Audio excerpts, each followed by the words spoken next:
so.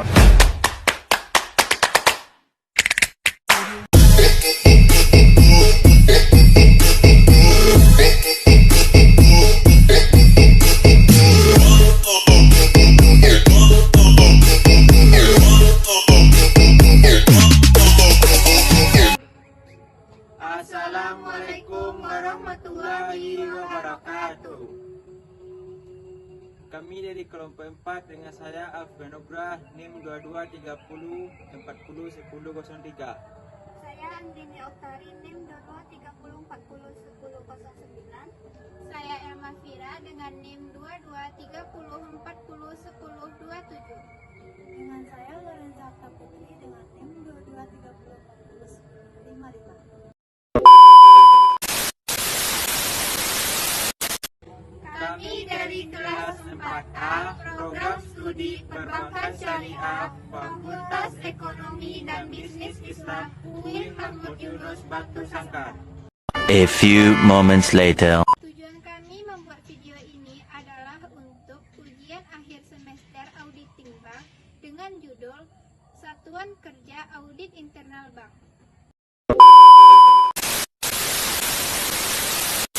Selamat menyaksikan.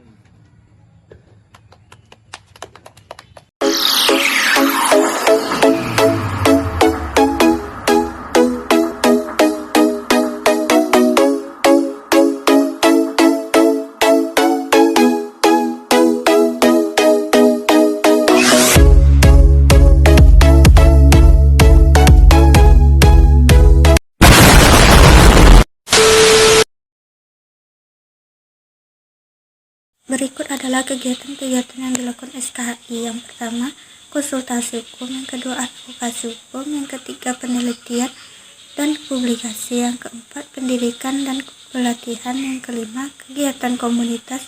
Yang keenam, kerjasama dengan pihak eksternal. Saya akan membacakan materi nomor 2. 2. Sky yang efektif. Agar fungsi audit inter dapat berjalan dengan efektif, maka menurut Ikatan Bankir Indonesia 2014, organisasi Sky harus memiliki beberapa hal, yaitu A. Auditor yang profesional.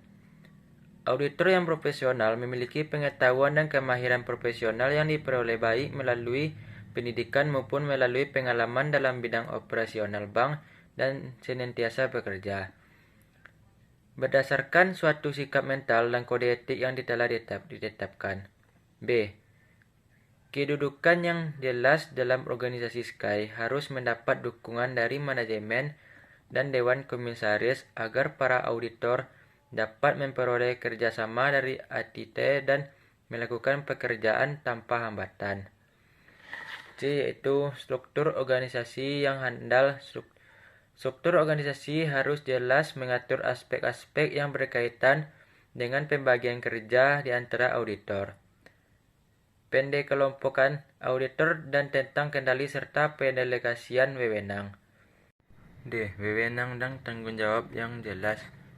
Auditor harus diberikan wewenang, kedudukan dan tanggung jawab sedemikian rupa dalam organisasi sehingga dapat dan mampu melaksanakan tugasnya dengan ukuran-ukuran standar pekerjaan yang dituntut oleh profesinya sebagai auditor interbank. E. Perencanaan yang matang. Kepala audit inter bertanggung jawab membuat rencana untuk melaksanakan tugas satuan kerja yang dipimpinnya. Rencana tersebut harus konsisten dengan internal audit, charter, tujuan bank disetujui oleh direktur utama dan dilaporkan kepada Dewan Komisaris. F. Kebijakan dan prosedur yang jelas. Kepala audit inter berkewajiban menyusun kebijakan dan prosedur tertulis sebagai pedoman bagi auditor inter dalam melaksanakan tugasnya. Bentuk dan isi dari kebijakan dan prosedur tersebut harus disesuaikan dengan struktur organisasi dan besarnya audit inter serta tingkat kerumitan kegiatan bank yang bersangkutan. G. Yaitu program pengembangan dan pendidikan profesi auditor inter harus memiliki suatu program rekrutmen dan pengembangan sumber daya manusia. H. Yaitu pengendalian mutu auditor intern harus memiliki suatu program untuk mengevaluasi mutu kegiatan audit yang dilakukannya. Satuan Kerja Audit Internal atau SKAI adalah satuan kerja di dalam suatu bank umum yang melaksanakan fungsi audit intern dan merupakan transformasi dari divisi pengawas intern. Struktur dan kedudukan UAI atau Unit Audit Intern sesuai dengan Piagara Audit Internal adalah sebagai berikut. Yang pertama, Unit Audit Internal dipimpin oleh seorang kepala UAI yang dalam melaksanakan tugasnya bertanggung jawab langsung kepada Presiden Direktur Perseroan. Yang kedua, kepala UAI diangkat dan diberhentikan oleh Presiden Direktur atas persetujuan Dewan Komisaris. Yang ketiga, Presiden Direktur dapat memberhentikan kepala UAI setelah mendapat persetujuan Dewan Komisaris jika kepala UAI tidak memenuhi persyaratan sebagaimana diatur dalam peraturan ini dan atau tidak sanggup menjalankan tugas. Yang keempat, auditor dan jajaran unit audit intern bertanggung jawab secara langsung kepada kepala UAI. Baiklah, saya akan membacakan materi yang keempat, yaitu tugas dan tanggung jawab SKAI. Tugas dan tanggung jawab Satuan Kerja Audit Internal atau SKAI meliputi: yang pertama, menyusun dan melaksanakan rencana kerja tahunan internal audit. Yang kedua, mengevaluasi dan menguji kecukupan dan efektivitas pelaksanaan tata kelola, manajemen risiko, dan pengendalian internal. Yang ketiga, menilai dan mengevaluasi efisiensi dan efektivitas di bidang keuangan, akuntansi, operasional, sumber daya manusia, pemasaran, teknologi informasi, dan kegiatan lainnya. Yang keempat, memberikan rekomendasi, perbaikan, dan informasi yang objektif tentang kegiatan yang diperiksa. Yang kelima, menyampaikan laporan hasil audit.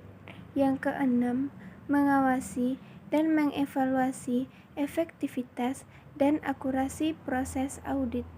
Yang ketujuh, mengkoordinasi kegiatan dengan direksi, Dewan Komisaris, dan Komite Audit. Yang kedelapan, menjaga independensi dan objektivitas. Yang kesembilan, mengembangkan kompetensi dan profesionalisme. Sekian dari saya, selanjutnya akan dilanjutkan oleh rekan saya. Yang kelima, wewenang dan fungsi SKAI. Berikut adalah wewenang SKAI meliputi: yang pertama, menyusun program pemeriksaan intern secara menyeluruh atas semua aktivitas dalam perusahaan.